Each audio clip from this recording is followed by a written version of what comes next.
নমস্কার বন্ধুরা, আমার চ্যানেলে আপনাদের সবাইকে স্বাগত। আজ আমি আপনাদের দেখাবো আমার সম্পূর্ণ ঘরে তৈরি একটি জৈব সার, যেটা আমি নিয়মিত আমার গাছে ব্যবহার করি। এই সার প্রয়োগ করার ফলে আমার জবা গাছ সহ অনেক গাছেই দারুণ গ্রোথ হয়েছে এবং প্রচুর ফুলও এসেছে। ভিডিওটি শেষ পর্যন্ত দেখুন, কারণ আমি ধাপে ধাপে পুরো প্রক্রিয়াটা দেখাবো আপনাদের।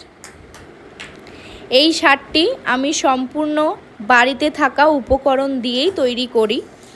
এতে রয়েছে শুকনো চা পাতা, ব্যবহৃত চা পাতাও দিতে পারেন, বা নতুন যদি চা পাতা ব্যবহার করতে চান তো নতুনও আপনি দোকান থেকে কিনে এনে ব্যবহার করতে পারেন। পেঁয়াজের খোসা রয়েছে এবং কলার খোসা রয়েছে। প্রথমে এগুলোকে ভালোভাবে রোদে শুকিয়ে নিয়েছি, তারপরে মিক্সিতে দিয়ে একেবারে গুঁড়ো করে একটি এয়ারটাইট পাত্রে সংরক্ষণ করেছি।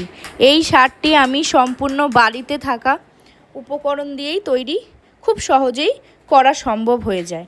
এই গুঁড়ো জৈব সারের সঙ্গে আমি 1 থেকে 4 মুঠো ভালো মানের ভার্মি কম্পোস্ট মিশিয়ে নিই। এতে সারটি আরও পুষ্টিকর হয়ে ওঠে এবং গাছে সহজেই পুষ্টি গ্রহণ করতে পারে। এখন দেখুন আমি কিভাবে সারটি ব্যবহার করছি। প্রথমে টবের ওপরের মাটি হালকা করে খুঁড়ে বা আলগা করে নিই, এতে সার সহজেই শিকড়ের কাছে পৌঁছে যায়।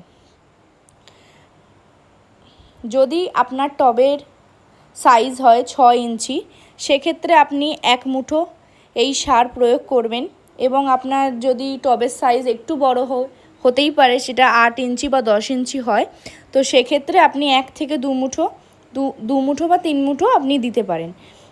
এই সারটা দেওয়া হয়ে যাওয়ার পর আবারও হালকা করে ওপর থেকে মাটি দিয়ে দিতে পারেন, বা মাটির সঙ্গে ভালো করে মিশিয়ে নিতে হবে। তারপরে পরিমাণ মতো অল্প করে জল প্রয়োগ করে দিতে হবে। যেহেতু এটা শুকনো খাবার, তো সেক্ষেত্রে একটু জল প্রয়োগ করে দিতে হবে।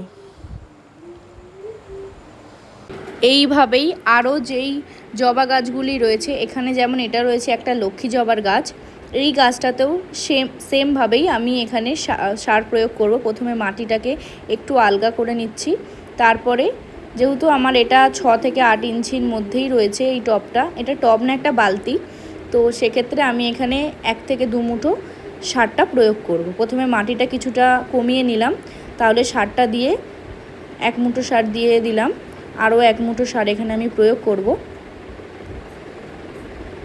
দিয়ে এবার ওপর থেকে আমি কিছুটা মাটি দিয়ে দেব, যাতে সারের সাথে ওপরে যে মাটিটা দেবো সেটা একটু ভালো করে মিশিয়ে নিচ্ছি।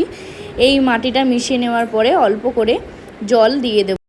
তবে একটা বিষয় আছে, অবশ্যই মনে রাখতে হবে এটা, যে অতিরিক্ত সার কখনোই দেবেন না। সাধারণত 20 থেকে 30 দিনে অত্যন্ত একবার ব্যবহার করাটাই যথেষ্ট। সার দেওয়ার আগে মাটি একটু আলগা করে নিলেই ভালোভাবে ফলটা পাওয়া যায়। এখন আপনারা নিজেরাই দেখতে পাচ্ছেন এই জবা গাছগুলির গ্রোথ কতটা সুন্দর হয়েছে। নতুন নতুন পাতা এসেছে, ডাল বেড়েছে, প্রচুর ফুল ফুটছে এবং ফলাফল আমি নিয়মিত জৈব সার ব্যবহার করেই পেয়েছি। যদি ভিডিওটা ভালো লাগে আপনারা লাইক করবেন, চ্যানেলটিকে সাবস্ক্রাইব করবেন, আর মতামতটা অবশ্যই কমেন্টে জানাবেন। আবারও নতুন একটি গার্ডেনিং ভিডিও নিয়ে আপনাদের সাথে দেখা হবে।